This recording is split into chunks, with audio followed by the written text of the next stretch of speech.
안녕하세요. 오토기어 김정민입니다.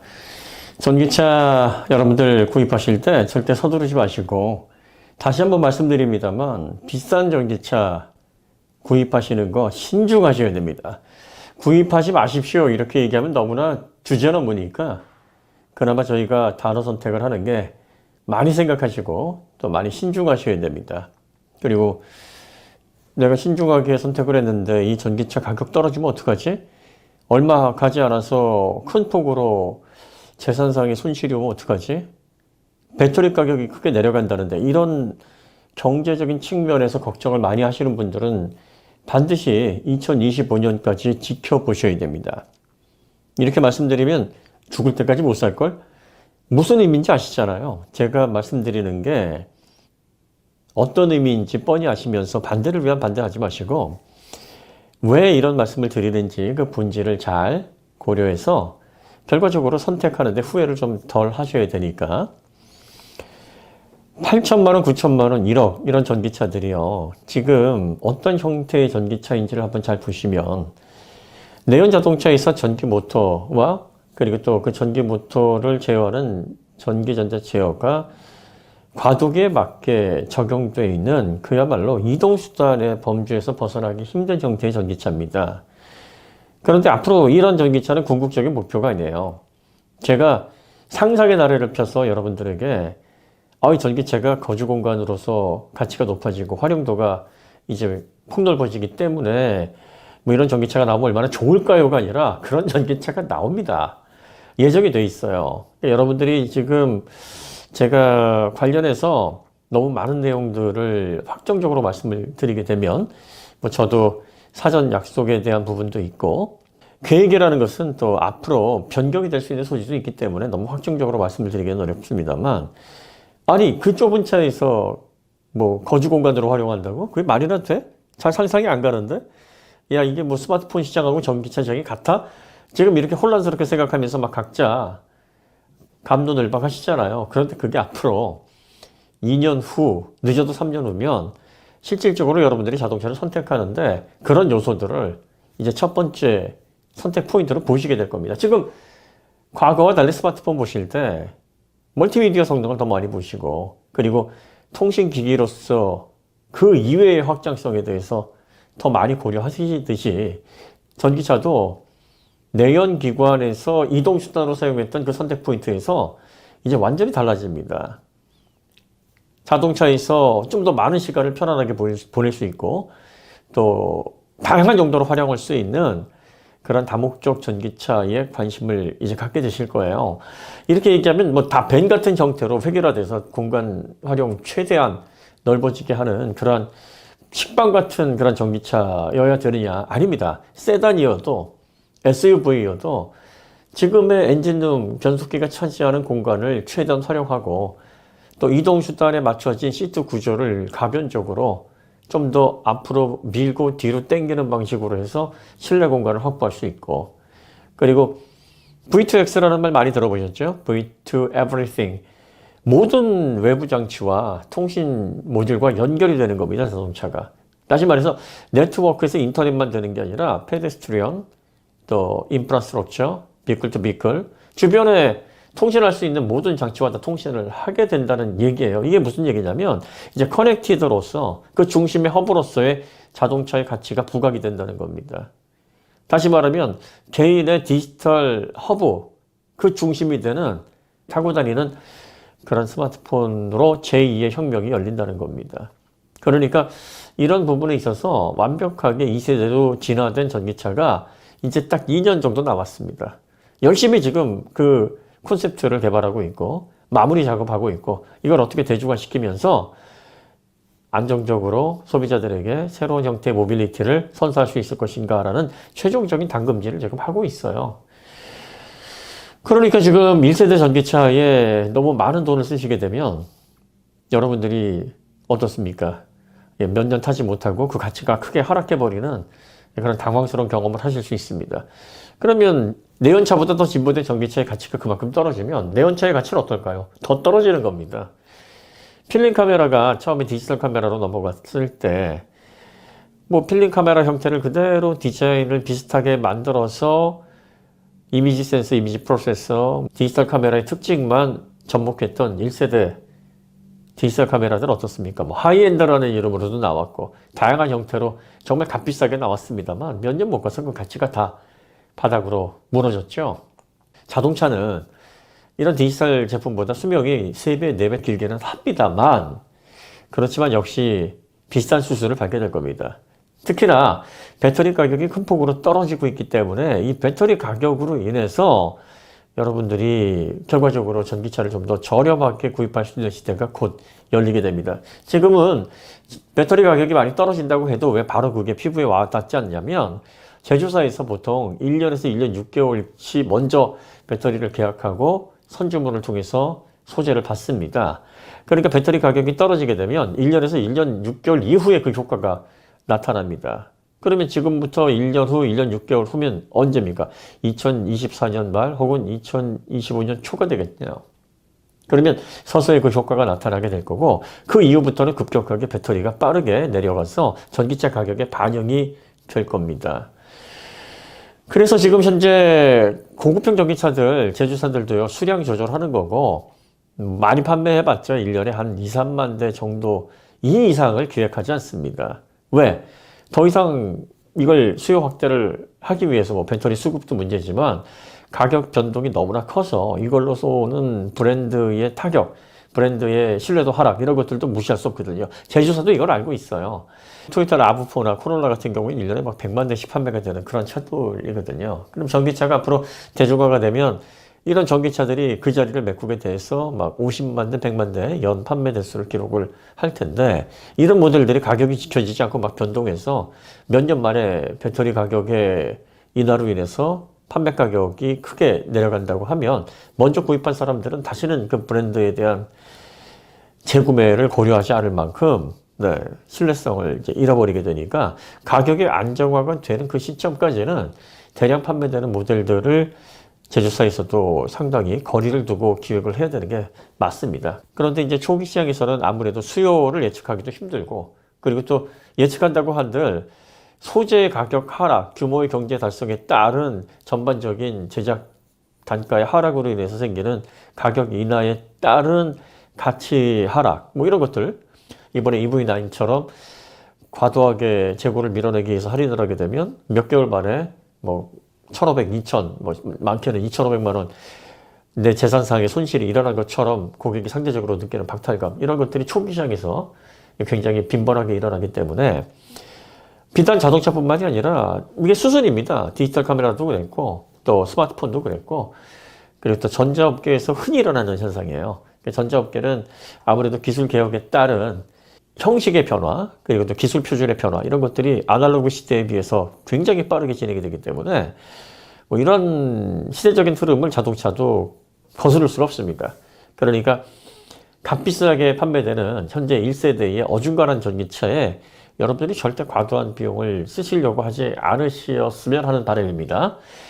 뭐 돈이 많아서 경제적으로 여유가 있으셔서 몇 번 이렇게 손실을 봐도 문제가 없고 아니 지금 경험해봐야지 언제 경험해보겠어 이렇게 대인배적인 생각으로 접근하신다면야 누가 말리겠습니까마는 그렇지 않고 몇 년 노동의 가치로 인해서 내가 모은 그런 자산을 정말 약 쓰듯이 쓰시는 거라면 지금은 5천만 원 이상의 막 7천만 원, 8천만 원 이런 전기차를 과감하게 지르실 때가 사실은 아니라고 말씀을 드립니다. 그 다음에 또 하나 2025년서부터 이제 반값 전기차 러시가 시작이 될 겁니다. 이 반값 전기차를 거국적인 안목을 보고 장기간의 플랜을 통해서 브랜드의 가치까지 잘 지켜나가기 위해서 기획하는 브랜드가 있는가 하면 이게 반값 전기차 우리도 하지 않으면 곤란하게 된다 해서 급조를 해서 전기차를 기획하는 브랜드들이 있을 겁니다.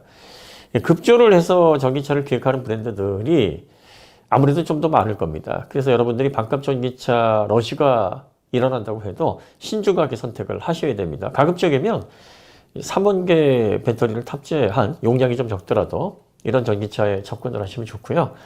그 다음에 반값을 이뤄내기 위해서 너무 과도하게 원가 절감을 한 그런 전기차들은 여러분들이 좀 경계하셔야 됩니다. 아마 이런 것들은 저희가 기술적인 분석을 통해서 어떤 전기차, 반값 전기차들이 이 가격을 낮추기 위해서 무리한 원가 절감이 이루어져 있는지 그런 것들을 뭐 나름은 분석을 해드리겠습니다만 이 소비자 차원에서도 전기차에 대해서 많이 연구하시고 또 관련된 내용을 숙지하셔서 이런 제품들은 꼭 피하셔야 되고요. 특히 조심해야 될 건 초저가형 전기차입니다. 초저가형 전기차가 대부분 중국에서 아마 넘어오게 될 거고요. 한 15kWh, 20kWh 내외의 리튬 이산철 LFP 배터리를 탑재하고 그리고 아마 거기 들어가는 전장, 가정용 반도체까지는 아니지만 굉장히 원가 절감이 돼서 오래 사용이 보장되지 않는 그러한 좀 부실한 값싼 그런 전장들, 부품들이 들어간 전기차들이 아마 대부분일 겁니다. 그래서 중국에서 이렇게 넘어오면서 유통사를 끼워서 넘어오게 될 거고 이렇게 되면 제조사 마진, 유통사 마진 플러스해서 실질적으로 들어가는 재료비 대비 판매 가격이 뭐 900만 원, 1000만 원 이렇게 저렴하다고 하더라도 실질적인 제품의 가치, 상품의 가치는 상당히 바닥에 해당할 정도로 낮다 이렇게 보시면 될 겁니다. 그러니까 오래 사용하지 못하고 보증 딱 끝나고 나면 아마 버려야 되는 그런 답답한 상황에 직면할 수도 있으니까 이런 초저가형 전기차는 차라리 여러분들 관심 갖지 마시고 이런 거 사실 바에는 그냥 중고 전기차를 알아보시는 게 좋다고 봅니다.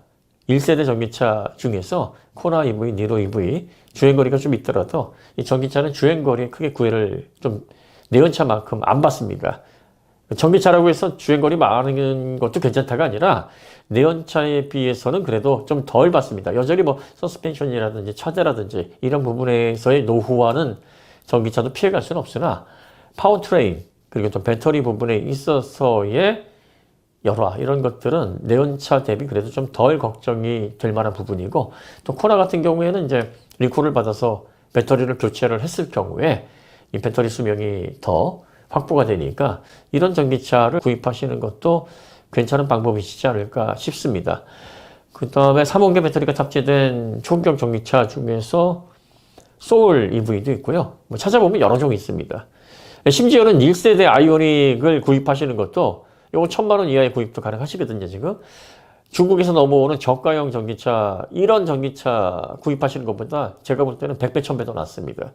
어차피 신차이기 때문에 신차에 해당하는 비용, 마진 다 거기에 포함되어 있는 그 비용을 여러분들이 지불을 하셔야 되는데 단연코 중국에서 생산되는 그런 1000만 원 이하의 저가형 전기차는요, 여러분들이 900만 원, 1000만 원을 주고 살 만한 가치가 저는 없다라고 보고 있고 뭐 근거리용으로 이용을 하던 마실용으로 이용을 하던 여러분들이 차라리 10만, 15만 이렇게 주행을 했던 3원계에 잘 그래도 설계되고 시장에서 판매됐을 때 3천만 원, 4천만 원 가격표가 붙어 있어서 그에 걸맞는 부품을 사용한 이런 중고 전기차가 초저가형 전기차보다는 훨씬 더 낫다라고 저는 보고 있습니다. 자, 이제 배터리가 2025년을 기점으로 전체 배터리 팩 기준 1kWh보다 99달러까지 떨어지게 되면 본격적으로 리튬 인산철 배터리와 3원계 배터리의 가격 역전이 시작이 되는 그 시점이라고 볼 수 있습니다.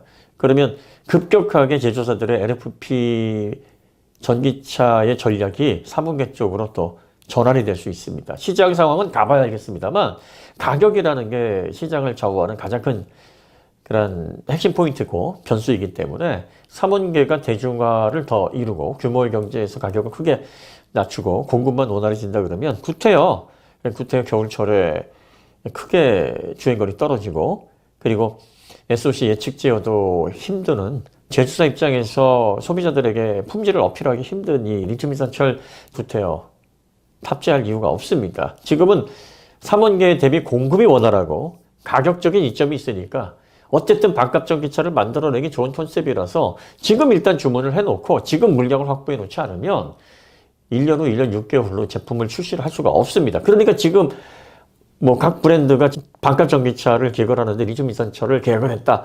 뭐 이걸 통해서 지금 제품을 출시하기 위해서 준비를 하고 있다. 이런 기사들 여러분이 보실 수 있는 거예요. 그러니까 3원계 배터리가 99달러까지 떨어지는 그런 시점이 2025년도에 온다 그러면 그러니까 제조사가 마트에서 물건 사가지고 전역하듯이 뭐 다음 달 출고할 거를 배터리 업체에서 사와가지고 바로 그걸 실어서 출고를 하는 게 아니라 1년치 계약을 하고 충분히 물량을 확보한 다음에 제품 계약을 하고 1년 후 혹은 1년 6개월 후 그걸 실어서 제품화한 걸 출시를 하는 이러한 프로세스를 가지고 있기 때문에 지금 반값 전기차를 기획을 해야지만 2025년 초에 물건을 정상적으로 시장에 출시를 할 수가 있게 되는 거예요. 그러면 이제 2025년 들어서 정말로 BSA 기준 3원계 전지가 1kWh 99달러가 되면 어떻습니까? 이제는 3원계로 계약을 해서 반값 전기차든 고급형 전기차든 기획을 할 거 아닙니까? 그러면 1년에서 1년 6개월 후 2026년, 2027년 초 이때 3원계 이미 LFP 배터리와 가격 역전을 이룬 그런 배터리가 탑재된 전기차가 나오게 되니까 2025년에서 불과 1년 6개월 만에 LFP 배터리의 포지션이 굉장히 애매해질 수 있는 겁니다. 제조사들은 이제 사실 긴 안목으로 소비자들의 지갑을 안 지켜줍니다. 지갑은 스스로 지켜야 되는 거예요. 그렇게 되면은 리튬 인산철 팔아놓고 나몰라라 하는 건 되는 건데 그 배신감을 못 쫄려고 이런 것까지 제조사들이 뭐 심각하게 생각 안 하고요. 이제 상황이 바뀌어서 3원계 전기차가 이 가격이 나왔으니까 여러분들 신제품 이제는 이걸 구입하십시오. 또 새 상품 만들어서 광고하고 그렇습니다. 그러면 소비자들은 어떡할 거예요? 뭐 시장이 그렇게 흐름이 바뀌면 또 그걸 사야 되지 않겠습니까? 그리고 구입하신 분들은 어떻게 합니까? 그러면 이거 내가 성급했구나. 이거 내가 좀 깊이 생각할 걸. 하지만 사놓은 거 써야지 어떡합니까? 그러니까 이런 상황에서 후회하지 않거나 당혹감을 느끼지 않으시려면 긴 안목을 가지고 소비자가 자기의 주머니 자기가 지키셔야 된다. 이런 말씀을 저희가 끊임없이 드리는 겁니다. 요약하면 2025년이 대중화를 위한 전기차 원년으로 여러분들이 보시면 되고요.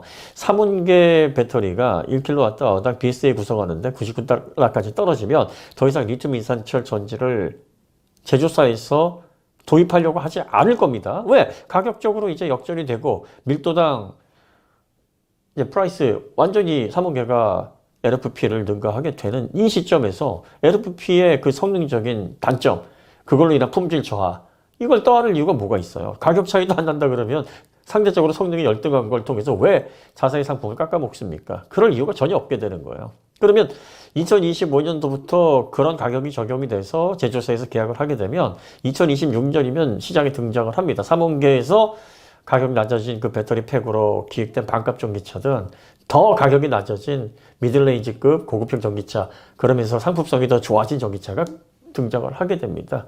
그러니까 지금 LFP로 기획을 해서 2025년도에 내는 걸 덥석 짓게 되면 1년 혹은 1년 6개월 이 정도면은 혼란스러운 상황이 또 벌어진다는 거예요. EV9처럼 아니 내가 이거 산지 1년밖에 안 됐고 이거 뭐 저번 달에 출고를 했는데 3원계로 이제 전기차 앞으로 1년이나 1년 6개월 후면은 이런 주행거리 확 늘어나고 그리고 LFP가 아닌 3원계로 상품성이 이만큼 올라간 게 동일한 가격 혹은 그보다 저렴한 가격이 나온다고 하면서 황당해하는 상황이 벌어질 수가 있습니다. 과도기는 여러분들이 무엇을 결정하더라도 성급하게 하시면 안 돼요. 시장 상황을 잘 지켜보시고 이 과도기가 어느 정도 정리될 때까지는 관망을 좀 하시는 게 좋습니다. 그리고 당장 전기차가 필요하시면 저렴한 거 사세요. 4천에서 5천만 원 이 정도면은 여러분들이 시장이 바뀌고 과도기로 인해서 조금 선택이 잘못됐다고 하더라도 손실분이 그렇게 커지지 않습니다. 그런데 이게 8천만 원, 9천만 원 1억까지 가버리면 감가상각 뭐 3천만 원, 4천만 원 순식간에 일어나 버립니다.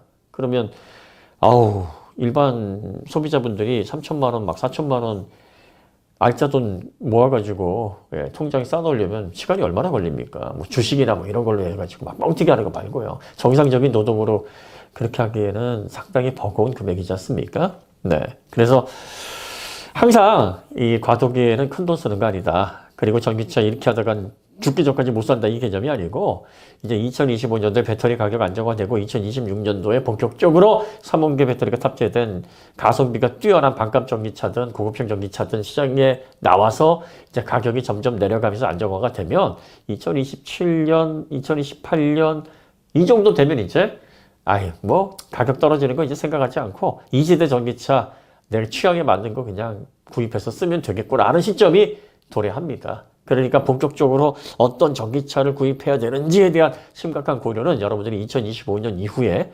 본격적으로 하시면 되고요. 지금은 그냥 필요한 차라면 실용적으로 이용하는 환경에서 그냥 그 단계에서 결정을 하시는 게 맞다. 이렇게 보시면 되고 내연차 2, 3년 버틸만해? 그럼 그거 타시고요. 하이브리드 지금 타는 거 멀쩡해? 그러면 2025년 이후 상황까지 한번 버텨보십시오.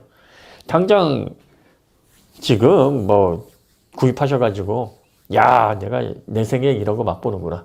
정말 엄청난 이건 진짜 죽기 전에 이거 꼭 타봐야 될 만한 차다라고 생각할 만큼 엄청나게 혁신적인 차 아직까지는 없어요.